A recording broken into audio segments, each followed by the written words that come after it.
ಎಲ್ರಿಗೂ ನಮಸ್ಕಾರ. ಎಲ್ಲರೂ ಹೇಗಿದ್ದೀರಾ? ಎಲ್ಲರೂ ರಾಯರ ಕೃಪೆಯಿಂದ ಚೆನ್ನಾಗಿದ್ದೀರಾ ಅಂತ ನಾನು ಭಾವಿಸ್ತೀನಿ.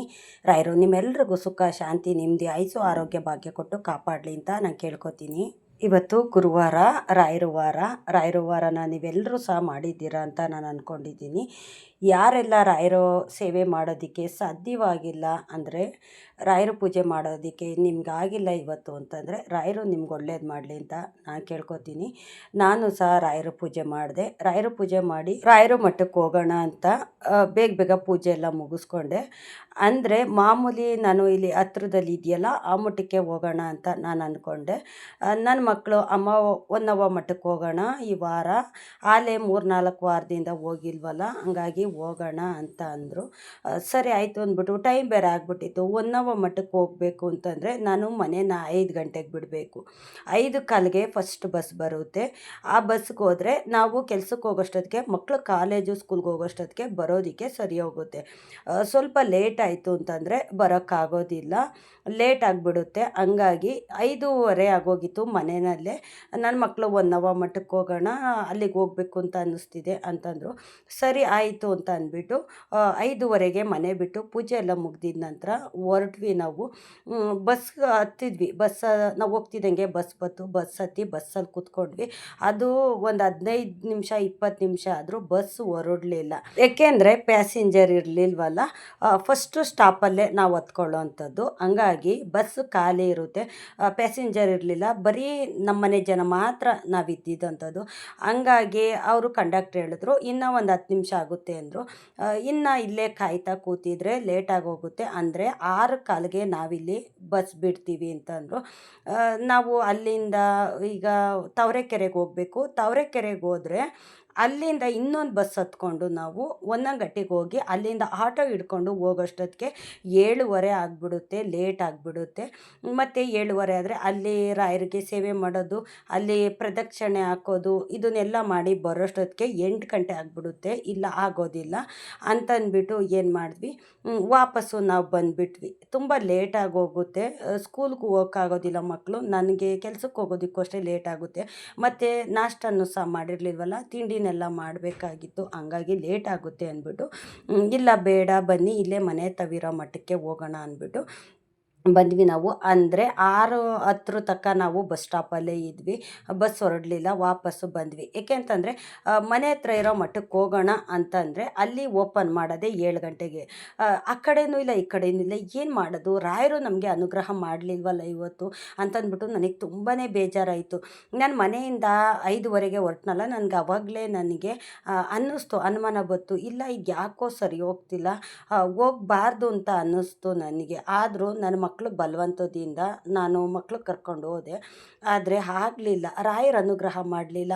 ನಮ್ಮ ಮನಸ್ಸು ಒಂದು ಕಡೆ ಇಲ್ಲ ಅಂತಂದರೆ ಒಂಥರ ಗಡಿ ಬಿಡಿ ಆಗಿಬಿಡುತ್ತೆ. ಮನಸ್ಸು ಒಂದೇ ರೀತಿಯಲ್ಲಿ ಇಟ್ಕೊಂಡು ನಾವು ಹೋಗ್ತು ಅಂತಂದರೆ ರಾಯರ ಅನುಗ್ರಹ ಮಾಡ್ತಾರೆ. ಇವತ್ತು ರಾಯರು ನಮಗೆ ಅನುಗ್ರಹ ಮಾಡಲಿಲ್ಲ. ಮನೆ ಹತ್ರ ಇರೋ ಮಠಕ್ಕೂ ಸಹ ಹೋಗೋಕ್ಕಾಗಲಿಲ್ಲ. ಏಕೆ ಅಂತಂದರೆ ವಾಪಸ್ ಬಂದು ತಿರ್ಗಾ ಮನೆಯಲ್ಲಿ ತಿಂಡಿ ಮಾಡಿ ಮಕ್ಕಳು 7:15ಗೆಲ್ಲ ಮಕ್ಕಳು ಮನೆ ಬಿಡಬೇಕು. ಅಂದರೆ ಅವರು ಕಾಲೇಜ್ಗೆ ಹೋಗೋದಕ್ಕೆ ಲೇಟ್ ಆಗಿಬಿಡುತ್ತೆ ಅಂದ್ಬಿಟ್ಟು ಇವತ್ತು ಹೋಗಲಿಲ್ಲ. ಇವತ್ತು ನನಗೆ ತುಂಬ ಬೇಜಾರಾಯಿತು, ನನಗೆ ಅಳುನೂ ಸಹ ಬಂತು. ರಾಯರೇ ಇವತ್ತು ನೀವು ನನಗೆ ಅನುಗ್ರಹ ಮಾಡಲಿಲ್ವಲ್ಲ, ಯಾಕೆ ತಂದೆ ನಿಮ್ಮ ಮಠಕ್ಕೆ ಬಂದು ದೀಪ ಬೆಳಗಿ ನಿಮಗೆ ಹೆಜ್ಜೆ ನಮಸ್ಕಾರ ಹಾಕೋದನ್ನ ನಾನು ಮಿಸ್ ಮಾಡ್ಕೊಂಡ್ಬಿಟ್ನಲ್ಲ, ನೀವು ನನಗೆ ಅನುಗ್ರಹ ಮಾಡಲಿಲ್ವಲ್ಲ, ನೀವು ದರ್ಶನ ಕೊಡಲಿಲ್ವಲ್ಲ ಅಂತ ನನಗೆ ತುಂಬಾ ಬೇಜಾರಾಯಿತು. ಆದರೂ ರಾಯರು ನಾನಿದ್ದೀನಿ ಅಂತ ನಾನು ಬೆಳಗ್ಗೆ ಪೂಜೆ ಮಾಡಬೇಕಾದ್ರೆ ರಾಯರು ನನಗೆ ಪ್ರಸಾದ ಕೊಟ್ಟಿರಲಿಲ್ಲ, ಅಂದರೆ ಹೂ ಪ್ರಸಾದ ಕೊಟ್ಟಿರಲಿಲ್ಲ. ನಂತರ ನಾನು ಅಲ್ಲಿಂದ ಬಂದು ರಾಯರು ಹತ್ರ ನಾನು ಕೈ ಮುಗಿದು ಕೇಳಿಕೊಂಡೆ, ಯಾಕಪ್ಪ ನೀವು ನನಗೆ ಅನುಗ್ರಹ ಮಾಡಲಿಲ್ಲ, ನನಗಿವತ್ತು ತುಂಬ ಬೇಜಾರಾಯಿತು ಅಂತ ಒಂದು 5 ನಿಮಿಷ ರಾಯರ ಮುಂದೆ ಕೂತ್ಕೊಂಡು ನನ್ನ ಕಣ್ಣೀರು ಬತ್ತು.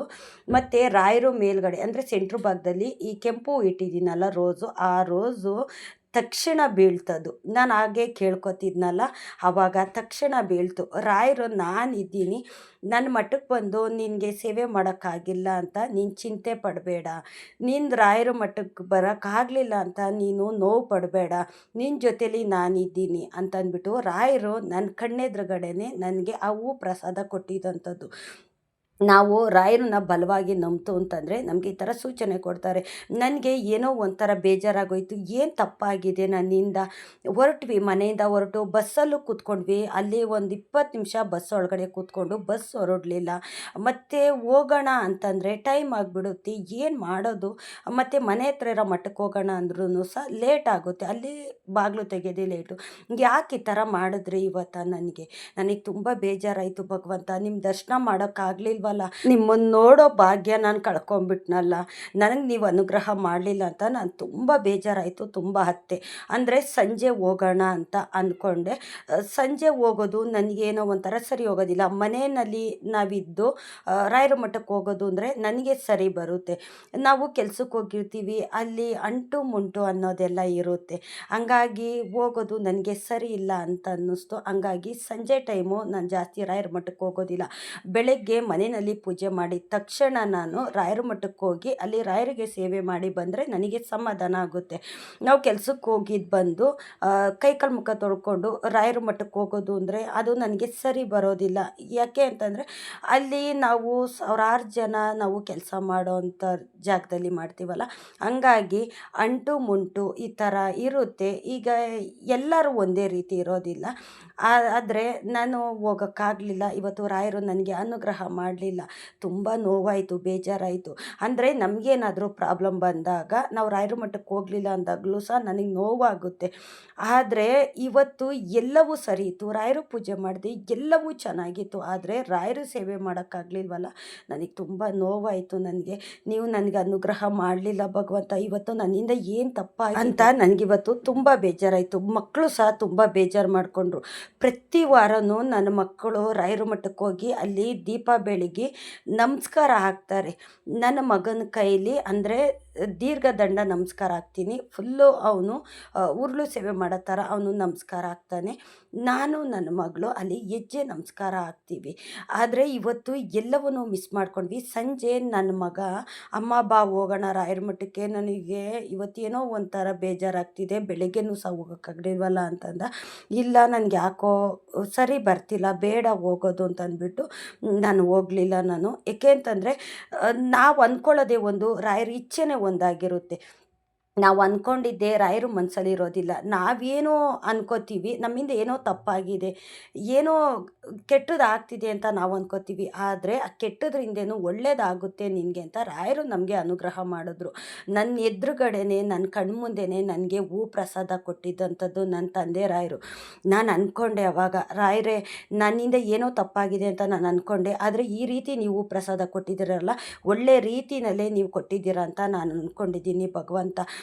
ಏನು ತಪ್ಪಾಗಿದೆಯೋ ನನಗೆ ಗೊತ್ತಿಲ್ಲ, ಎಲ್ಲವೂ ಸಹ ನಿಮಗೆ ಗೊತ್ತಿರುತ್ತೆ. ಆದರೂ ಗೊತ್ತಿಲ್ದಿರ ನನ್ನಿಂದ ಏನೇ ತಪ್ಪಾಗಿದ್ರು ದಯವಿಟ್ಟು ಕ್ಷಮಿಸಿ ಭಗವಂತ. ಏಕೆ ಅಂತಂದರೆ ನಾವು ಮನುಷ್ಯರು, ಹೆಜ್ಜೆಜ್ಜೆಗೂ ತಪ್ಪುಗಳನ್ನ ಅನ್ನೋದನ್ನು ನಾವು ಮಾಡ್ತಾ ಇರ್ತೀವಿ. ಆದರೆ ನೀವು ದೊಡ್ಡವರು, ತಿಳಿದವರು, ನೀವು ನಮ್ಮನ್ನು ಕ್ಷಮಿಸಬೇಕು ಭಗವಂತ ಅಂತ ನಾನು ಕಣ್ಣೀರು ಹಾಕ್ಕೊಂಡು ನನ್ನ ತಂದೆ ರಾಯರ ಹತ್ರ ನನ್ನ ತಪ್ಪಿಗೆ ಒಪ್ಪಿಗೆ ಕೇಳಿ, ಎಲ್ಲ ನಿಮ್ಮದೇ ಭಗವಂತ, ಎಲ್ಲ ನೀವು ಪಾದಕ್ಕೆ ಹಾಕ್ಕೊಳ್ಳಿ ಅಂತ ನಾನು ರಾಯರ ಹತ್ರ ಕಣ್ಣೀರಿಟ್ಟು ನಾನು ಕೈ ಚಾಚಿ ನಾನು ಬೇಡಿದೆ.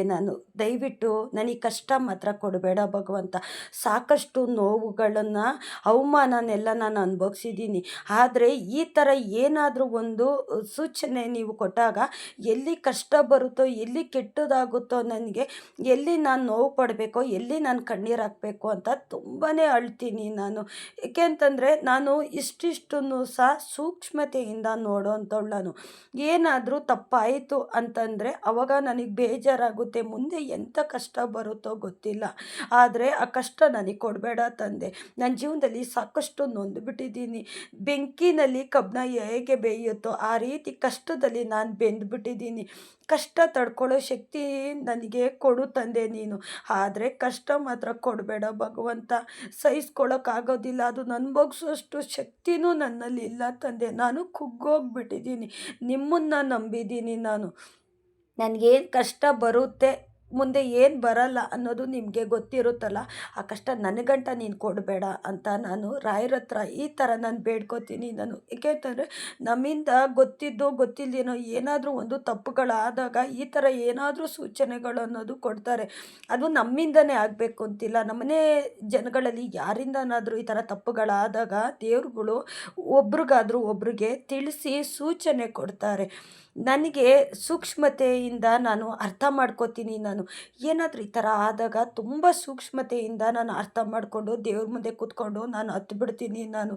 ತಂದೆ, ಇವತ್ತು ಯಾಕೋ ಈ ಥರ ನನ್ನ ಮನಸ್ಸು ಸರಿ ಇಲ್ಲ, ಮನಸ್ಸು ತಳಮಳ ಅನ್ನಿಸ್ತಿದೆ ಭಗವಂತ, ಏನೋ ಸರಿ ಇಲ್ಲ, ನೀವು ನನ್ನಿಂದ ದೂರ ಆಗ್ತಿದ್ದೀರ ಅಂತ ಅನ್ನಿಸ್ತಿದೆ.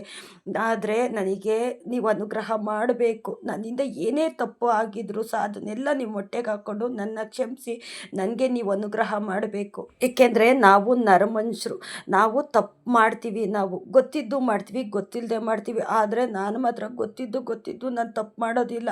ನಾನು ಯಾರ ಮನಸ್ಸು ನೋಯೋ ಥರನೂ ನಾನು ಮಾತಾಡೋದಿಲ್ಲ. ಏಕೆ ಅಂತಂದರೆ ನಾವು ದುಡುಕಿ ಮಾತಾಡೋದ್ರಿಂದ ಬೇರೆಯವ್ರ ಮನಸ್ಸಿಗೆ ನೋವಾಗುತ್ತೆ.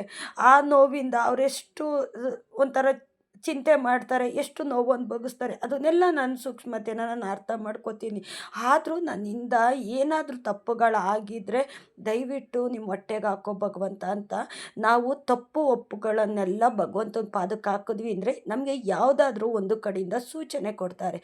ಇವತ್ತು ನಾವು ದಾರಿಲಿ ಹೋಗ್ಬೇಕಾದ್ರೂ, ನಾವು ಕೆಲಸ ಮಾಡೋ ಜಾಗದಲ್ಲಿ ಆಗಿರ್ಬೋದು, ಇಲ್ಲ ನಮ್ಮ ಮನೆಗಳಲ್ಲೇ ಆಗಿರ್ಬೋದು, ಇಲ್ಲ ಬೇರೆಯವರಿಂದ ಆಗಿರ್ಬೋದು, ಯಾವ ಕಡೆಯಿಂದನೂ ತೊಂದರೆ ಕೊಡಬೇಡ ತಂದೆ.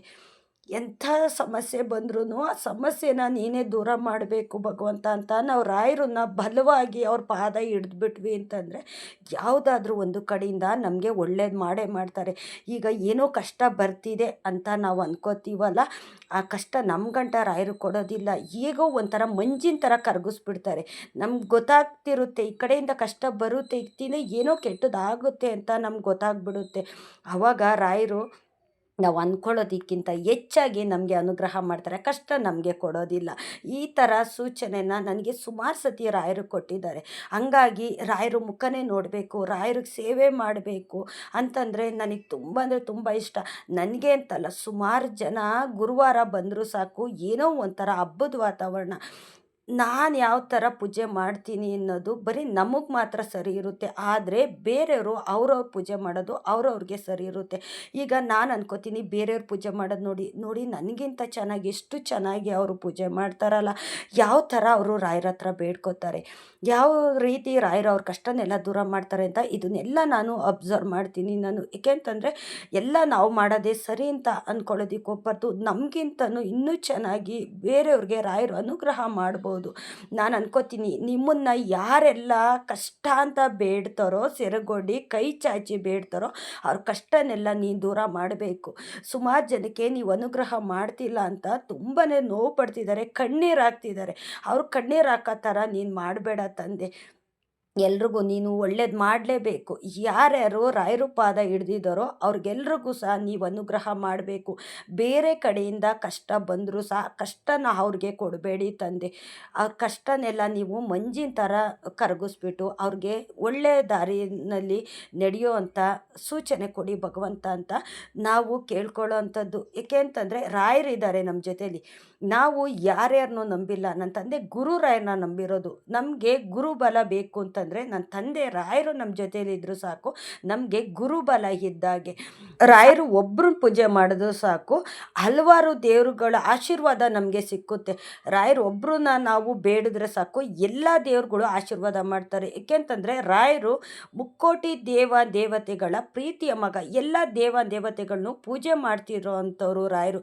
ರಾಯರು ಒಬ್ಬರನ್ನ ನಾವು ಬಲವಾಗಿ ನಂಬಿಡ್ತು, ಅವ್ರ ಪಾದನ ಬಿಡ್ದಾಗೆ ನಾವು ಹಿಡೀತು ಅಂತಂದರೆ ನಮಗೆ ಕಷ್ಟಗಳು ಬರೋದಿಲ್ಲ. ಏಕೆ ಅಂತಂದರೆ ರಾಯರು ಅಂತಂದ್ರೇ ಒಂದು ಶಕ್ತಿ, ಒಂದು ಪವಾಡ. ರಾಯರು ಅನ್ನೋ ಒಂದು ಹೆಸರಲ್ಲೇ ಒಂದು ಶಕ್ತಿ ಇದೆ.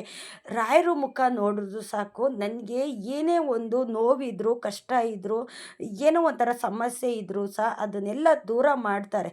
ನನ್ನ ತಂದೆ ರಾಯರಿದ್ದಾರೆ ನನ್ನ ಜೊತೇಲಿ ಅಂತ ನಾನು ಈ ಥರ ರಾಯರ ಹತ್ರ ನಿಂತ್ಕೊಂಡು ನಾನು ಕಷ್ಟಗಳಿಗೆ ಹೇಳ್ತೀನಿ.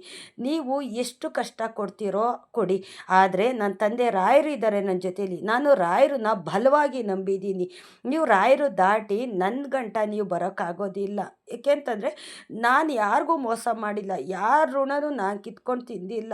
ಆದರೂ ಕೆಲವು ಸಮಸ್ಯೆಗಳು ಅನ್ನೋದು ನಮ್ಮನ್ನು ಹುಡ್ಕೊಂಡು ಬರ್ತಿರ್ತವೆ. ಯಾಕೆ ಅಂತಂದರೆ ನಾವು ಗೊತ್ತಿಲ್ದಿರ ಏನಾದರೂ ತಪ್ಪು ಮಾಡಿರ್ತೀವೋ, ಇಲ್ಲ ಯಾರ ಮನ್ಸಿಗಾದ್ರೂ ನೋವಾಗೋ ಥರ ಮಾತಾಡಿರ್ತೀವಲ್ಲ, ಆ ತಪ್ಪಿಗಾದ್ರೂ ನಮಗೆ ಶಿಕ್ಷೆ ಕೊಡ್ತಾನೆ ಭಗವಂತ. ಆದರೆ ನಾವು ರಾಯರ ಹತ್ರ ಕೇಳ್ಕೋಬೇಕಾದ್ದಿದ್ದೇ ಇಷ್ಟು: ತಂದೆ, ನಮ್ಗೆ ಗೊತ್ತಿದ್ದೋ ಗೊತ್ತಿಲ್ಲದೇನೋ ಏನಾದರೂ ಯಾರ ಮನ್ಸಿಗಾರೋ ನೋವು ಮಾಡಿದರೆ, ಯಾರ ಋಣನಾದರೂ ನಾವು ಕಿತ್ಕೊಂಡು ತಿಂದಿದ್ರೆ ದಯವಿಟ್ಟು ಕ್ಷಮಿಸಿ ಭಗವಂತ. ನೀವೇಗೆ ಸತ್ಯ, ಧರ್ಮ, ದಾನ ಅಂತ ದಾರಿನಲ್ಲಿ ಇದ್ದೀರೋ ಆ ದಾರಿನಲ್ಲಿ ನಮ್ಮನ್ನು ಕರ್ಕೊಂಡೋಗಿ ಭಗವಂತ ಅಂತ ನಾವು ರಾಯರ ಹತ್ರ ಕೇಳ್ಕೊಂಡ್ರೆ ಸಾಕು. ನಮ್ಮಿಂದ ಯಾವುದೇ ಒಂದು ಮಾಡೋದಕ್ಕೂ ಸಹ ರಾಯರು ಬಿಡೋದಿಲ್ಲ. ನಮ್ಮಿಂದ ಕೆಟ್ಟದ್ದು ಮಾಡಿಸೋದಕ್ಕೂ ರಾಯರು ಬಿಡೋದಿಲ್ಲ. ಯಾಕೆಂತಂದರೆ ರಾಯರು ನಮ್ಮ ಜೊತೆಲೇ ನಮ್ಮ ಮನಸ್ಸಿನಲ್ಲಿ, ನಮ್ಮ ಮನೆಯಲ್ಲಿ ಇರ್ತಾರೆ. ಹಾಗಾಗಿ ರಾಯರು ನಂಬಿದಂಥವ್ರಿಗೆ ಯಾರಿಗೂ ಕಷ್ಟಗಳು ಬರೋದಿಲ್ಲ. ಕಷ್ಟಗಳು ಬರ್ತಿದೆ ಅಂತಂದರೆ ರಾಯರು ಅದನ್ನು ಬೇಗ ದೂರ ಮಾಡಿ ನಿಮಗೆ ಅನುಗ್ರಹ ಮಾಡೋ ಅಂಥದ್ದು. ಇಷ್ಟೊತ್ತು ನನ್ನ ವಿಡಿಯೋ ನೋಡಿದ್ದಕ್ಕಾಗಿ ತುಂಬ ಹೃದಯದ ಧನ್ಯವಾದಗಳು. ರಾಯರು ನಿಮ್ಮೆಲ್ರಿಗೂ ಸುಖ, ಶಾಂತಿ, ನೆಮ್ಮದಿ, ಆಯುಸ್ಸು, ಆರೋಗ್ಯ, ಭಾಗ್ಯ ಕೊಟ್ಟು ಕಾಪಾಡಲಿ ಅಂತ ನಾನು ಕೇಳ್ಕೊತೀನಿ.